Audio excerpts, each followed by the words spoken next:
Bienvenue dans ce cours.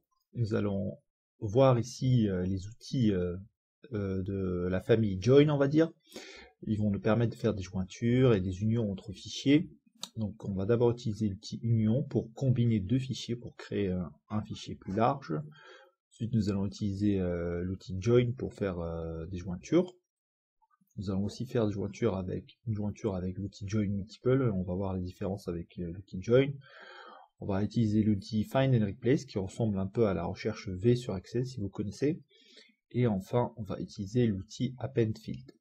Le contexte, c'est une entreprise qui a plusieurs, on va dire, entités un peu partout dans le monde, aux États-Unis, et on a les noms, on a un fichier qui a ces informations référentielles sur les entreprises qu'on a. Ensuite, on a des fichiers qui sont splittés par autres pays, donc other country, ou bien États-Unis, mais on a les mêmes infos en fait, c'est-à-dire les revenus et les taxes à payer par company code. Et ensuite, on va falloir qu'on combine ce fichier avec celui des autres pays.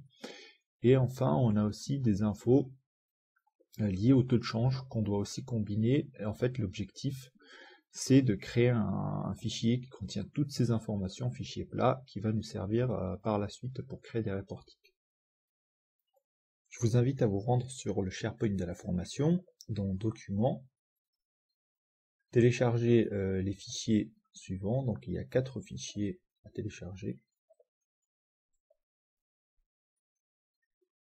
USA YXDB, Other Countries YXDB. Ces deux fichiers en fait contiennent des données par région, donc les États-Unis et autres pays. C'est, je pense, les montants des revenus et des taxes à payer pour des entreprises du groupe, donc par région. Ensuite, on a les données entreprises.yxdb, c'est un fichier référentiel qui a des infos différentes sur les différentes entreprises filiales qu'on a.